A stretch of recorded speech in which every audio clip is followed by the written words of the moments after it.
welcome to another episode of the When Life Happens podcast. I'm your host, William Jackson, and I'm so excited.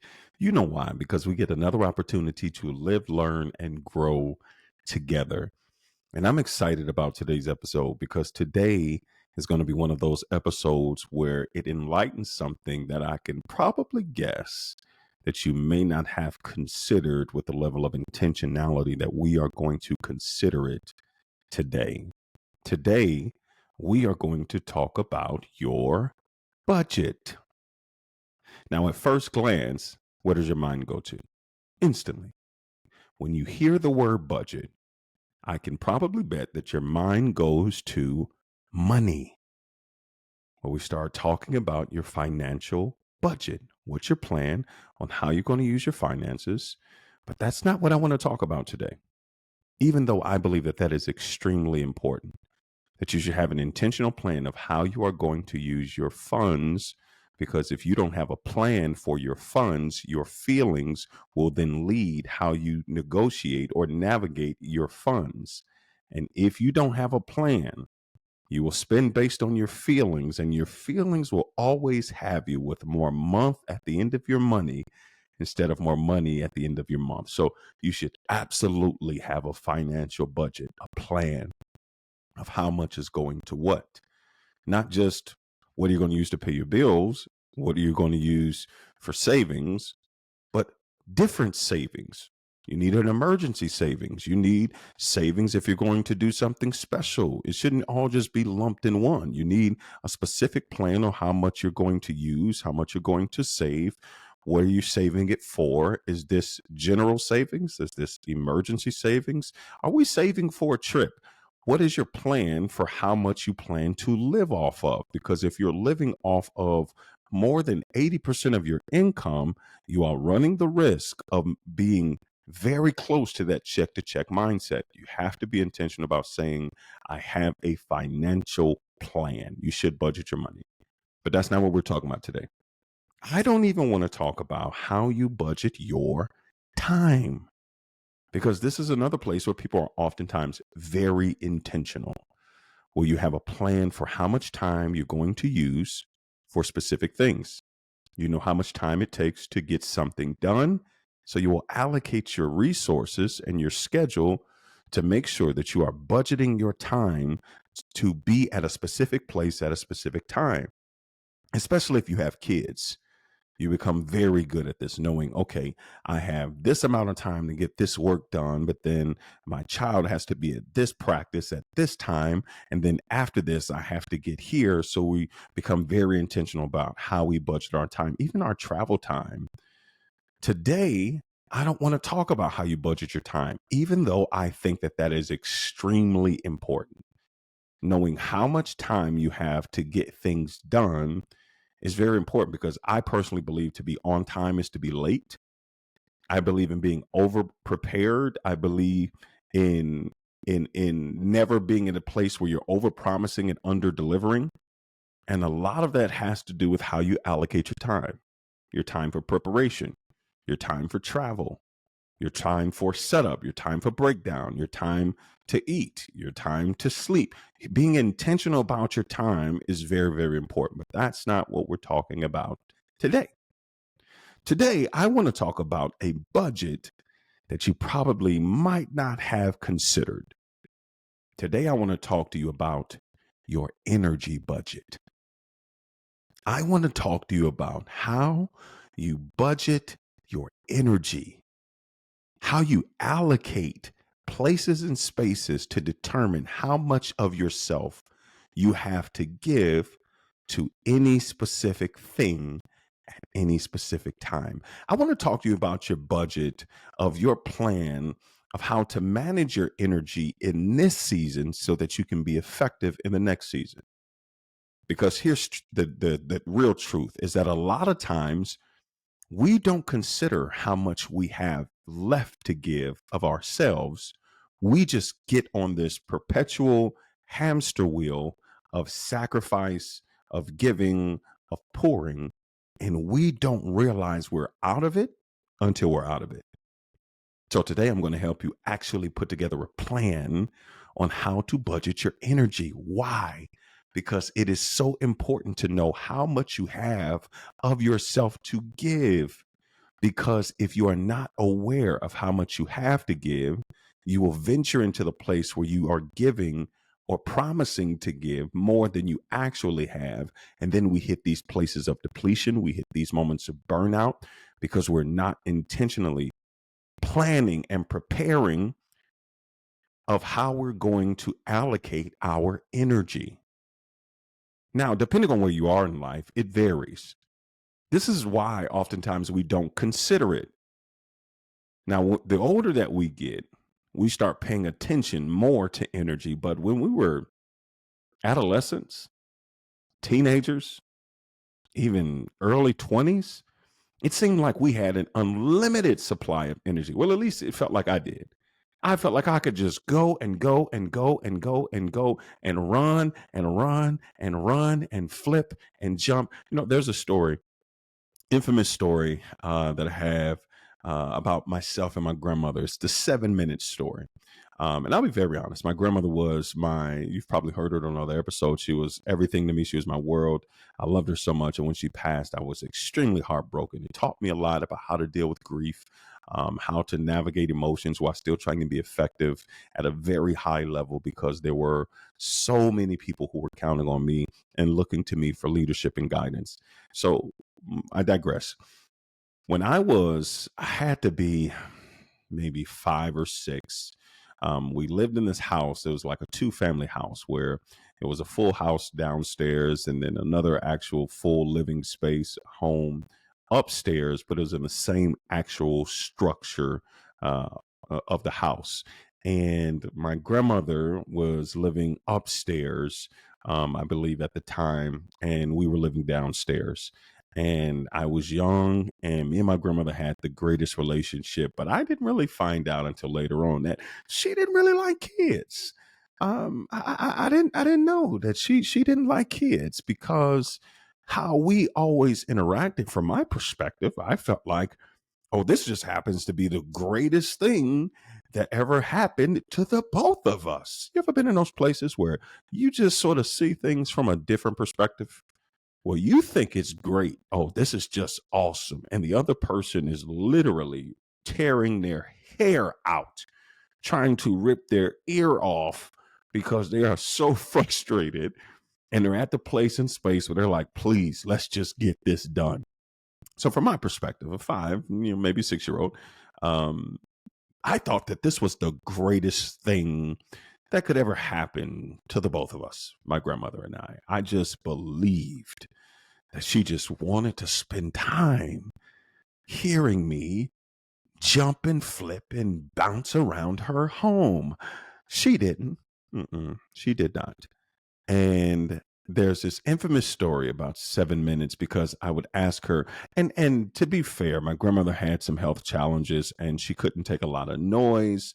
One, because she just didn't like it, and two, because she had a mechanical valve in her heart. So whenever she would get worked up, it would cause her heart to actually work more and exert more energy. And you can always tell when she was getting worked up because it would tick.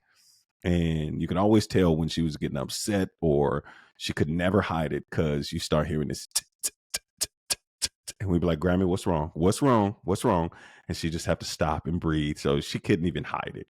But she couldn't take all the noise. So much so that if I would come around, and I was one of those extroverted, full of life children, one of those that I'm always tapping and I'm always bouncing and humming. And, I would be sitting next to her. I remember as I got older, I'd be sitting in a room. I would go by and sit with her, and we just talk and, do crossword puzzles and watch Golden Girls. And I'd be tapping, and she said, baby, you're tapping. And I said, oh, okay, sorry. But as a child, I remember, and the story was, I would go and I would say, Grammy, I just want to be around. I want to be up here with you. I just want to be where you are. And, I just want to hang out. And she said, well, no, baby, I can't take it. It's a lot. I can't do it. And I'd be like, well, please, Grammy, can I just come up for a little bit? She'd be like, no, baby, no, you just need to go on back down to your mom and, be loud down there in your own space. And the story goes that I just stopped and said, well, can I just stay for 7 minutes? Now, I didn't know that this was probably one of my early onsets of genius that I was exerting, because how can you tell a 5-year old who just asked to be around you for 7 minutes no? So she says, absolutely. Okay, baby, you can stay for 7 minutes. And I didn't even need her to play with me. It wasn't even that I wanted her to run around or to, toss stuff back and forth with me. I just wanted to be up there where she was. So I would just run and flip and jump and bump and bang into stuff and make all kind of noise, and I don't even know if she was in the room with me. I just was in her vicinity. I was just one of those children. Even so much so that my mom would come home from work and I was a child and I'd be out playing with my friends, which kids don't do no more. The kids just don't go outside and play. We would just be out everywhere in people's homes and backyards. But anyway, my mom would come home and she would come in, and I just felt the need. I just felt like my mom needed me. And I would come into the house and she would even go to the bathroom and I would sit outside the bathroom. I don't know if you have this child or have had this child who will sit outside the bathroom and just talk to you, just because I didn't want her to be alone. And I didn't know until she got older that she really wanted to be alone. But you live and you learn. So I asked my grandmother, can I stay for 7 minutes? She said, absolutely. I'm running, I'm jumping, I'm bouncing, I'm banging. And maybe after 10, 15 minutes, I stop and I remember that I was only supposed to be up here for 7 minutes. So I stop and I say, has my 7 minutes up? And she said, yeah, baby, your 7 minutes are up. And I said, okay, see you later. And I went on back downstairs. Now, when I was in that age range, I felt like I just had just an never ending actual reservoir of energy that I could just run and flip. I remember back when I could fall and hop right back up and not be worried about if I threw something out of socket or if I twisted something, and I could just go and go and go and go. Well, I'm about to be 40 and I realize that's not the case anymore. That I don't have that never ending supply of energy. But I realized that over the course of my life, that the focus has shifted to energy the less I have available.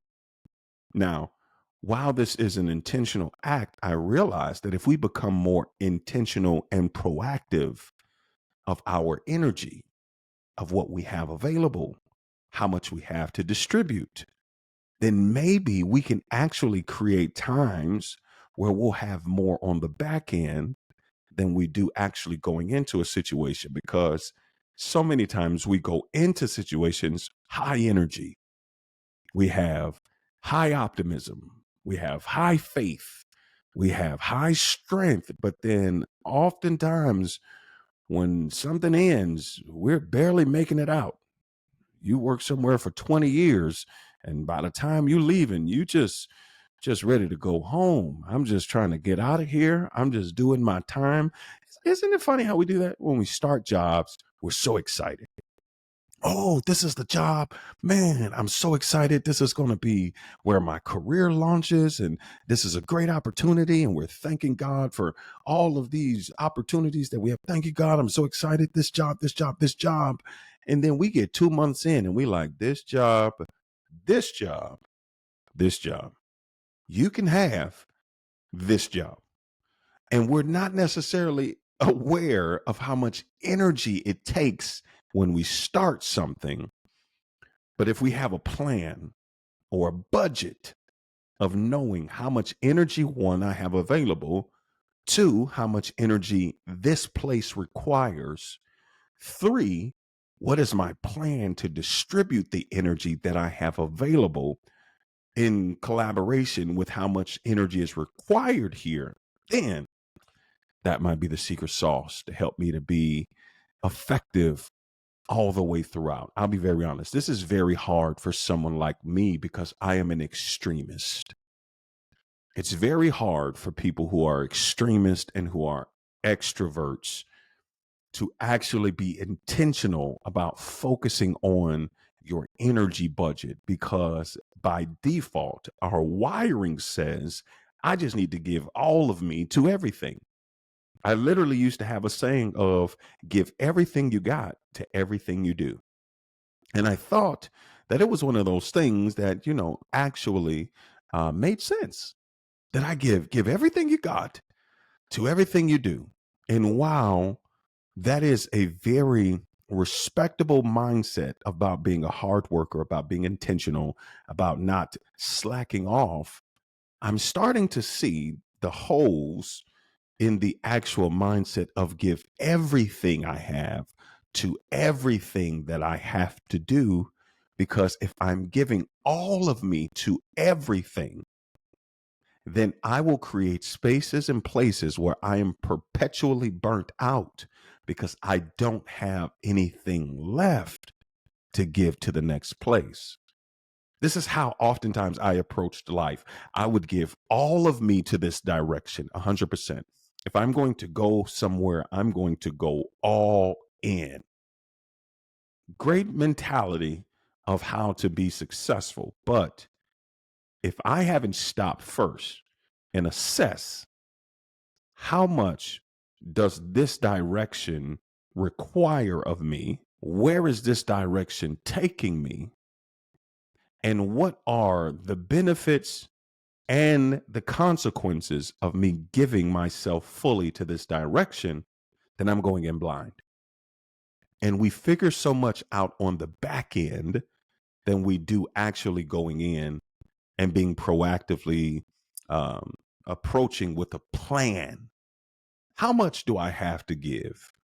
What if we stopped and just start asking ourselves, how much do I have to give? What is the energy that I have to give? Because there are so many places where we are unconsciously expending energy that we don't take into account. See, we think that if I have the physical strength to do this, then that means I must have the energy to see it all the way through. When in fact, there are 4 dimensions of energy that we don't oftentimes consider. One, how each one of them require a different level of intentionality, and 2, how all of them work together. So if I have a car that's a V8 engine or it's running on multiple cylinders, if one cylinder is off, it starts to affect the performance of the entire engine. And we haven't really stopped and taken assessment of our 4 dimensions of energy. Did you know that you have 4 dimensions of energy? Because oftentimes when people hear energy, they think strength. They think, am I tired or not? But we don't consider how the 4 dimensions are actively always working together or working against each other, depending on how much we have available. So we are going to work on our energy budget. So I know you're probably thinking, what are the 4 dimensions of energy? Some of you maybe have gone ahead in your thought process and you're trying to figure it out. The first one is actually the one that we oftentimes consider is our physical energy. This is the quantity of our energy, how much we actually have to physically show up and do what we need to do. The second aspect is our emotional energy. This is the quality of our energy. It's not just how much, it's what is the quality of how much I have available. Emotionally, it determines the quality of my energy. Because here's the truth, all energy is not good energy. All energy does not produce good vibes or a good mantra. It doesn't produce a good, healthy mindset, which is why people can take certain things and use them as fuel. And while it may make you successful, it won't lead you to a place where you are fulfilled, because the quality of the energy may have been revenge. The quality of the energy may have been you were frustrated and you're tired and you're angry. So now you're just going to just will yourself to do something different.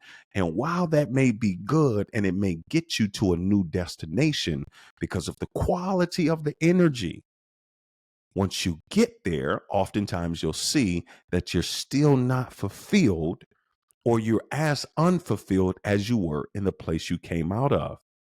And you may have switched locations, but there's something in you that still needs to be healed, needs to be repaired. And we have to assess our emotional energy, which is the quality of our energy. And then we have to assess our mental energy, which is the focus, our focus. How much energy do we have, or the focus of our energy? Where am I actually aligning it? It's like going when you take a eye exam. I literally just went to the eye doctor earlier this morning, and they do all of these tests where they put the thing over your eye, it makes you feel like a pirate, and see how many of the rows that you can read of these random letters. And, without fail, I'm one of those. Even if I can't read it, I'm going to try to figure it out. What does the shape look like? And they'll ask, "Hey, well, say which one you can read clearly." And I'll be like, yeah, I see Q Z N D. Can you see that? Yeah, yeah, I can see. Because I'm always trying to challenge myself, right? So you have these eye exams where they're trying to test where can you see it, or how does your eye focused in different scenarios, so they can know what to prescribe you in terms of your eye prescription. And we see all of these areas of how you have to focus on certain things. And I did multiple machines where you had to put your chin on this thing. You had to look into this. Um, I don't even know what you call it, but this large apparatus, and you see this hot air balloon, and you have to keep looking at it. And while you're looking at the hot air balloon, this machine is taking pictures of your eye, it's testing, it's shifting the focus, it's gathering all of this information while you are trying to focus on this hot air balloon. And our mental energy is much like us looking into that machine.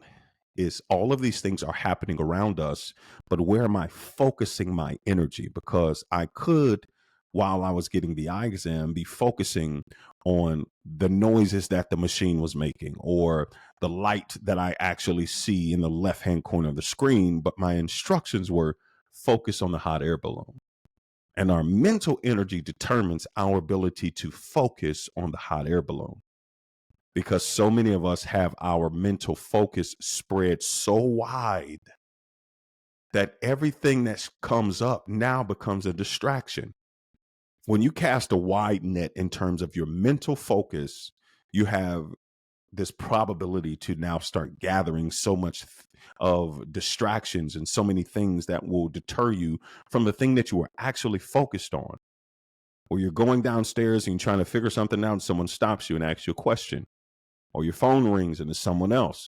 And then what happens? You get off the phone, or you stop this conversation, or you heard this noise and then you got distracted. And then you come back and say, what was I coming to do in the first place? Have you ever had those first place moments? What was I actually trying to do here in the first place? Because our mental focus determines, or our mental energy determines where we focus our energy. Where is our North Star? What is the bullseye? Because if I don't have a bullseye, then I will keep missing the target every time. If I don't have a bullseye, I heard my brother Jerry Flowers say that. If I don't have a bullseye, then I'll miss the target every time I shoot, because I don't know, or I haven't established a place that I am actually aiming at. So your mental energy is where you are aiming. It's the focus of your energy. And then it's the spiritual energy, which is the force of your energy. Regardless as to where you are and what you believe, Your spiritual energy is what gives you the force, the driving force to pull everything together to actually push you into the places where you can be more effective in every other aspect of energy. When you have the spiritual energy at work, even when you are physically tired, this is where you can will yourself to do a little more.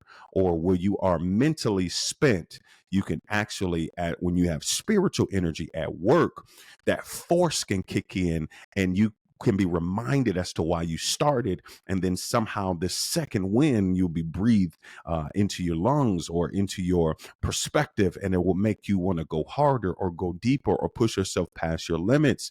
When you have this spiritual energy at work, your mental focus can become more clear because you realize that this shot that you are about to take is a vital one. When people are in competitions and they're doing shooting competitions or shooting drills, they have to silence themselves, calm themselves, and align their focus so keen because every shot matters. And when you have the spiritual energy at work, it heightens your focus because it's not just what you're thinking, it's the why behind the what. So these are your four dimensions of energy.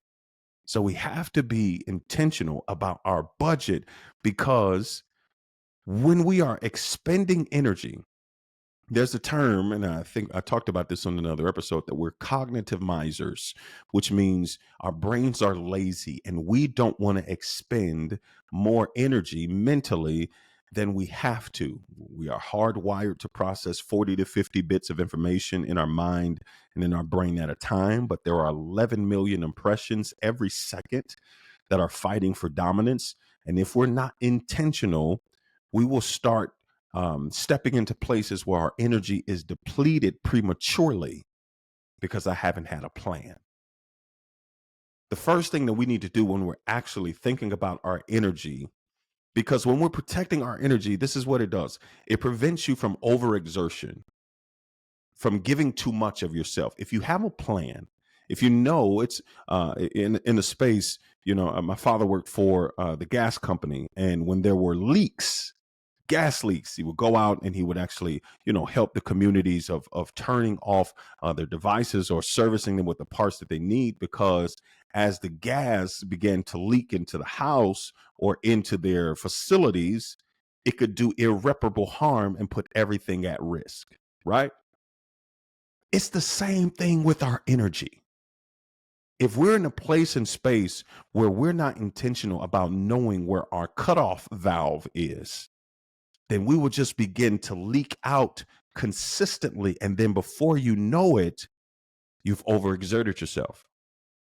Where you didn't have the intention of saying, okay, I'm going to come in and I'm going to actually know that I'm going to stop here. This is my cutoff point. This is as much energy as I have available to give. You got to first identify, how much energy do I have available?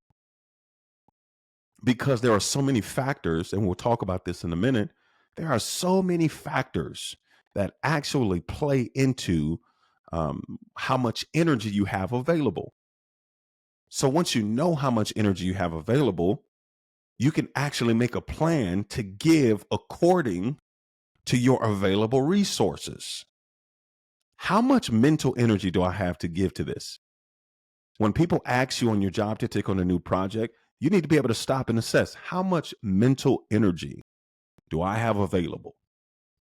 Because this may be good and this may be a stretch assignment and this may be something that's going to set me up for success. But if I don't have enough mental energy available, then what I will do is not be able to focus completely.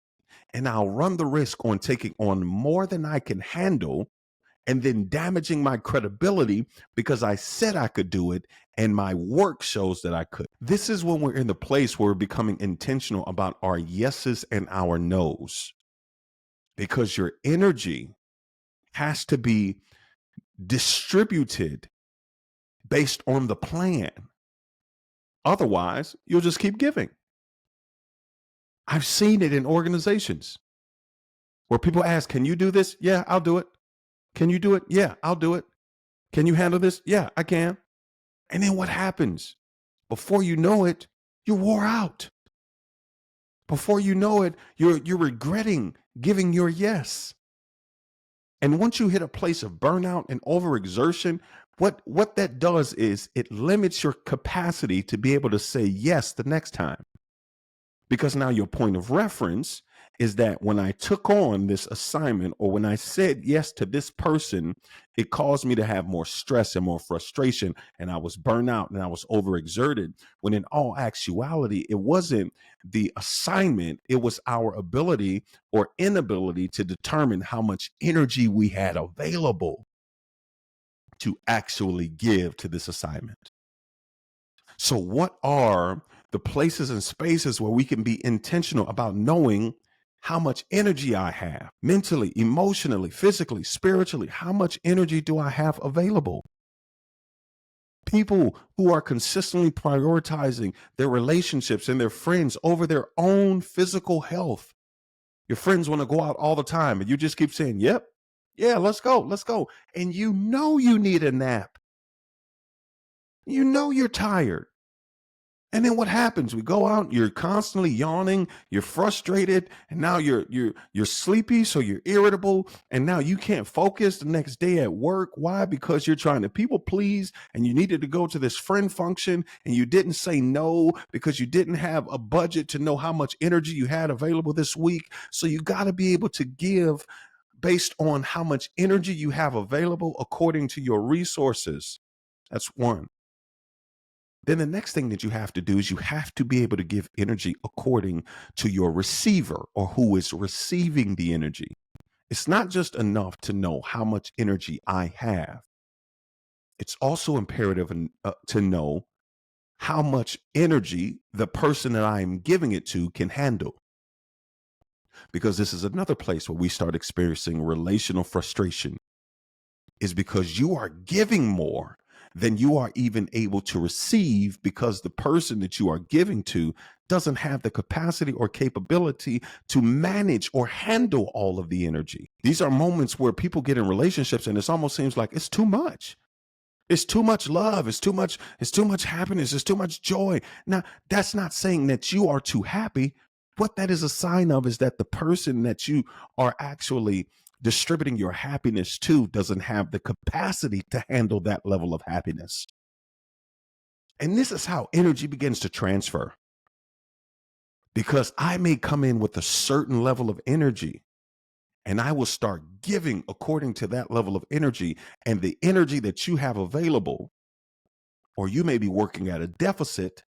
So when I'm pouring, my pour now comes across as frustration because it is magnifying or highlighting or even intensifying your deficit. So I got to know how much energy I have available. And then I have to know how much energy does the person on the other end of this exchange have available. Because if you can't match my energy, then we're in situations where we can possibly lead into frustrations where we start to bump heads. Well, because you came in on the high and this person came in on the low, and because we're trying to operate and we want people to match our energies without having the actual plan of communication of how to navigate our energy spheres, then we create frustration for the people that we're connected to.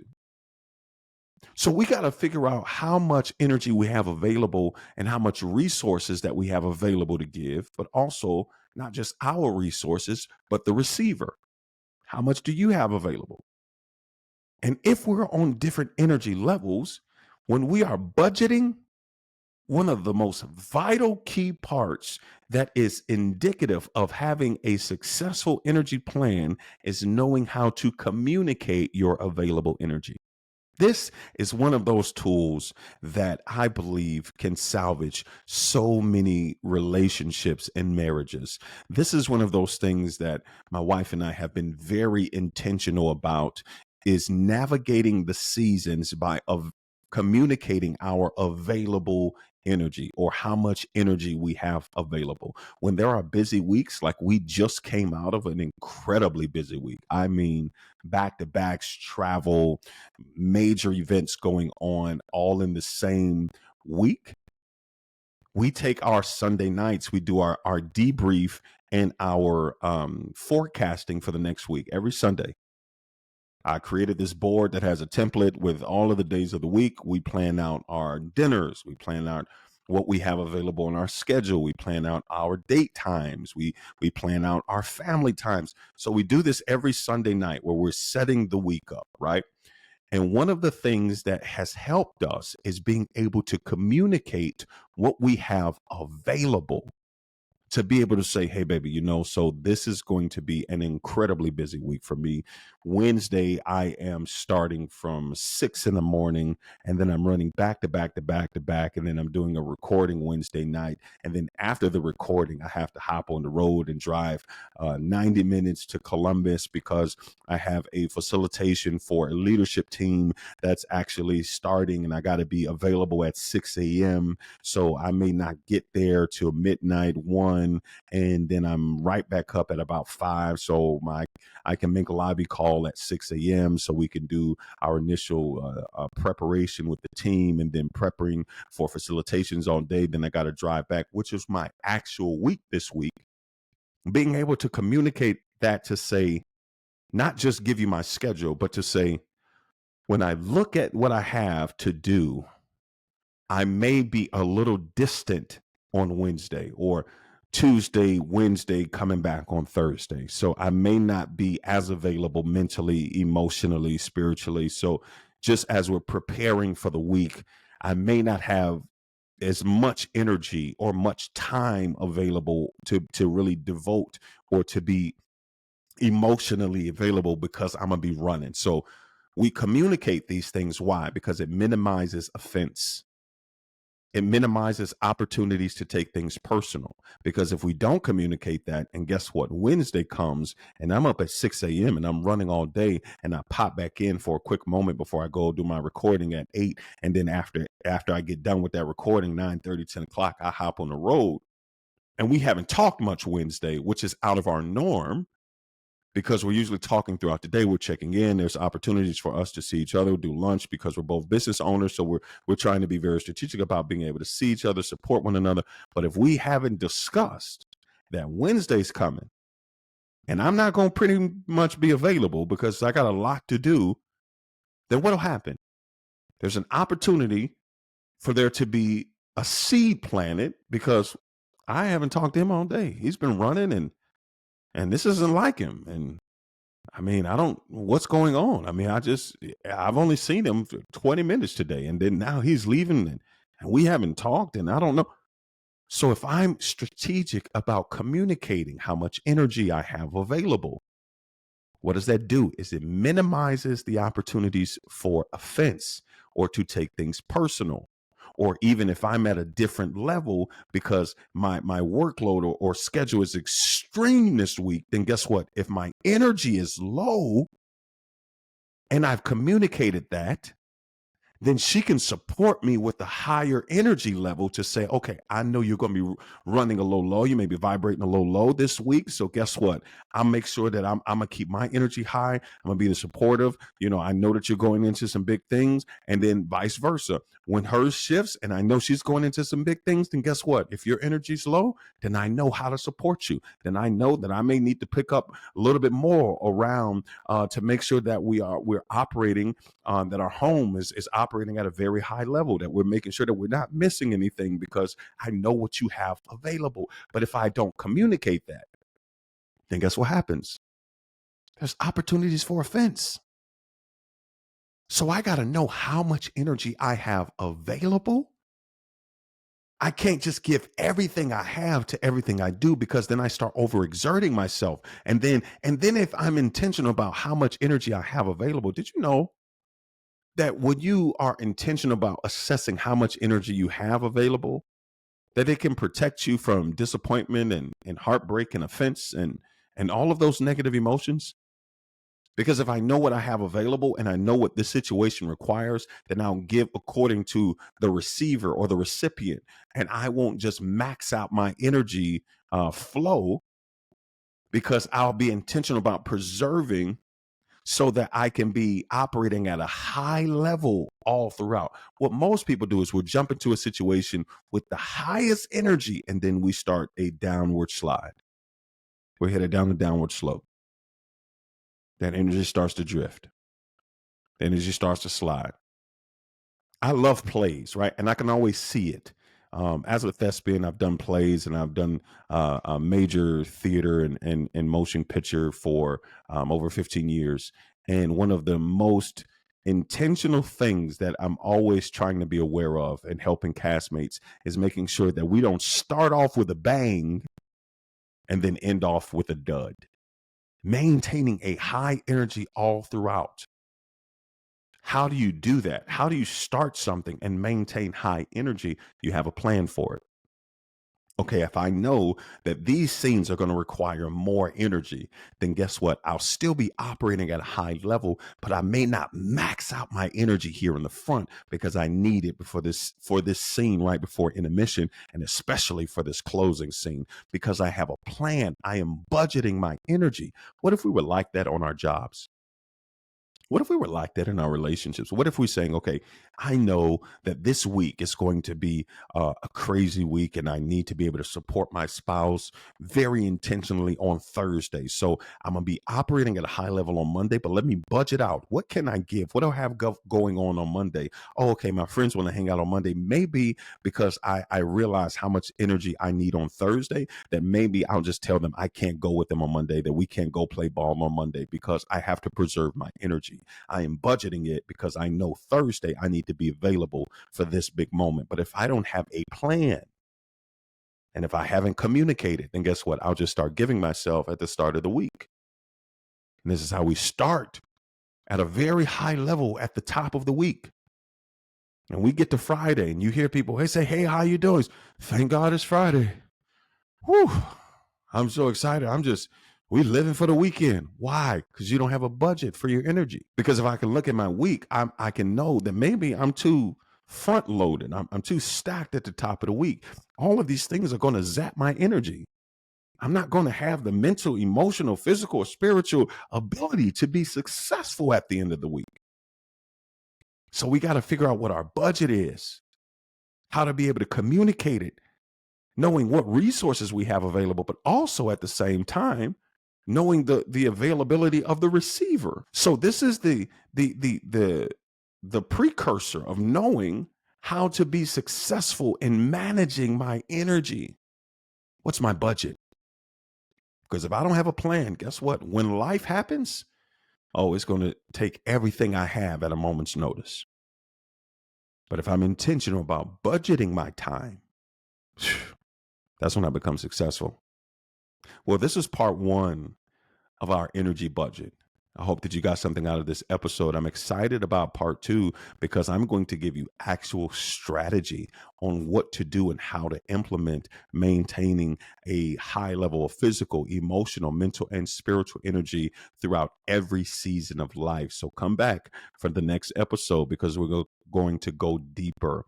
And if by chance you leave out from this episode, from watching it or hearing, and you forget everything that I said, I need you to know that wherever you go, you have everything inside of you already that you need to overcome and succeed when life happens.